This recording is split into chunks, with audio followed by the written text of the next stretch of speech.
Kenalkan, nama saya Novita Gani, umur saya 41 tahun. Saya bertempat tinggal di Pademangan Barat, Jakarta Utara. Pengalaman saya memakai nates, saya ingin membagi dengan saudara semua. Awalnya itu sejak melahirkan anak ketiga, saya itu haidnya nggak teratur. Kadang berbulan-bulan nggak mens, kadang lama mens, kadang keluar kayak orang bercak-bercak flek gitu. Saya pikir ini mungkin karena efek habis melahirkan, dan ya udah saya nggak terlalu saya urusin lah itulah.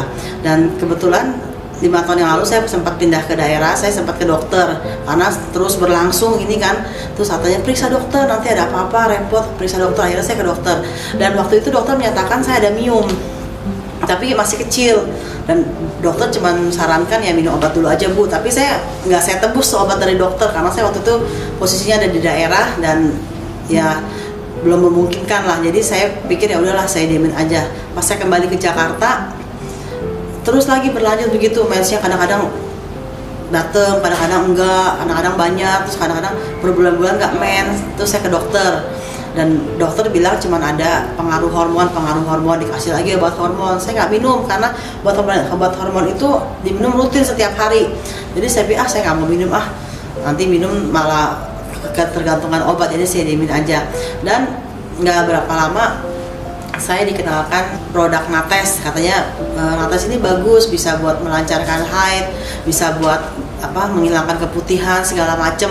Dan kebetulan waktu ada acara di KK Muara Karang, saya ikut tes itu, pemeriksaan yang penyakit 31 penyakit itu yang HCA itu. Nah, terus di situ dinyatakan memang ada gangguan di alat reproduksi saya. Saya bilang, oh iya memang benar, karena saya sekali pakai pembalut. Terus saya bilang, kok bisa ketahuan ya dari alat itu kalau saya tuh ada gangguan di alat reproduksi.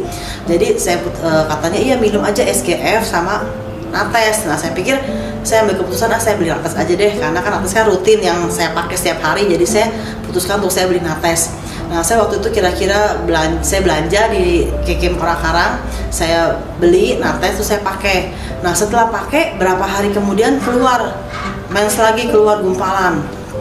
Nah, udah gitu sekali doang keluar berhenti, besoknya bersih. Nah, kira-kira 3-4 hari keluar lagi banyak.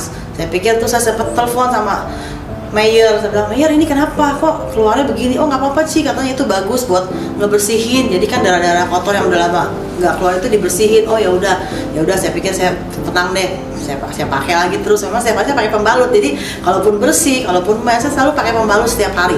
Jadi begitu Mayor bilang begitu, saya tenang. Nah, terus kejadiannya waktu itu hari Sabtu tanggal 11 Juli kemarin, saya pulang dari gereja. Saya bilang sama suami saya, kok badan saya merasa nggak enak ya, kayak lemes, kakinya panas gitu. Saya pikir kenapa nih, apa mau sakit? Kata suami saya, masuk angin kali, belum makan. Enggak, kalau tadi saya udah makan, saya bilang gitu. Nah, terus lagi saya pulang ke rumah, saya istirahat sebentar tuh, istirahat karena saya merasa nggak enak banget lah badannya.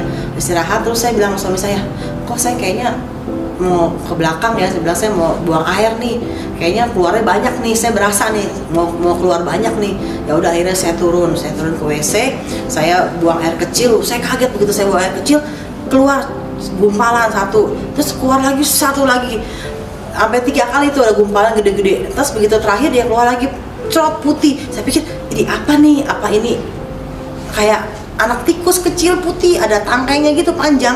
Saya pikir apa ini, saya kan kaget. Jadi saya panggil suami saya cuci kaki, saya panggil suami saya turun. Suami saya bilang, terus saya mau siram tuh itunya kotorannya. Suami saya jangan disiram, ini yang putih-putihnya nih kita ambil aja, kita bawa ke rumah sakit. Akhirnya malam itu udah sekitar jam 12-an tuh saya ke rumah sakit.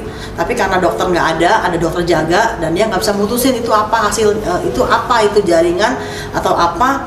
Dia nggak bisa mutusin, malah sempat dikira saya hamil. Saya bilang nggak mungkin saya hamil, orang saya udah steril 10 tahun yang lalu, kok bisa hamil lagi. Jadi saya juga nggak yakin kalau saya hamil. Akhirnya tes urin, tapi hasilnya menyatakan saya negatif, nggak hamil. Berarti memang itu bukan janin yang keluar putih-putih itu. Akhirnya sambil nunggu dokter, besok Minggu saya balik ke dokter, ada praktek dokter kebetulan hari Minggu. Dokter juga tadi nggak yakin. Saya bilang, dok, jangan-jangan ini miom saya keluar kali ya dok ya. Soalnya saya pernah divonis dokter ada miom kira-kira 5 tahun yang lalu, tapi dokter juga nggak yakin, masa sih Bu miom bisa keluar sendiri. Setahu saya tuh miom tuh keluar tuh harus melalui operasi. Kalaupun yang keluar sendiri itu namanya miom gebrut, dia bilang gitu, yang ada tangkainya. Saya bilang iya bener dok, ini waktu keluar tuh ada tangkainya panjang, malah saya pikir tuh buntut tikus, saya bilang gitu, kayak tikus putih bertangkai begitu. Ya udah coba Bu, biar pastinya diperiksa aja di laboratorium. Akhirnya diperiksa lah ke laboratorium. Puji Tuhan kemarin hasilnya sudah keluar, ternyata lab menyatakan bahwa itu miom yang keluar. Waduh, saya bilang puji Tuhan banget nih bisa keluar tanpa harus operasi. Padahal kan kalau operasi itu cukup lumayan juga biayanya. Dan saya percaya ini tuh karena saya pakai pembalut nates dulu, udah dibilangin dari dulu, Ci coba pakai, ini bagus sekali buat melancarin men. Tapi saya pikir enggak lah nantilah. Nah kebetulan kemarin momennya tepat. Saya juga mengucapkan terima kasih kepada Nates, kepada Kiki. Info lengkap, silahkan hubungi kami.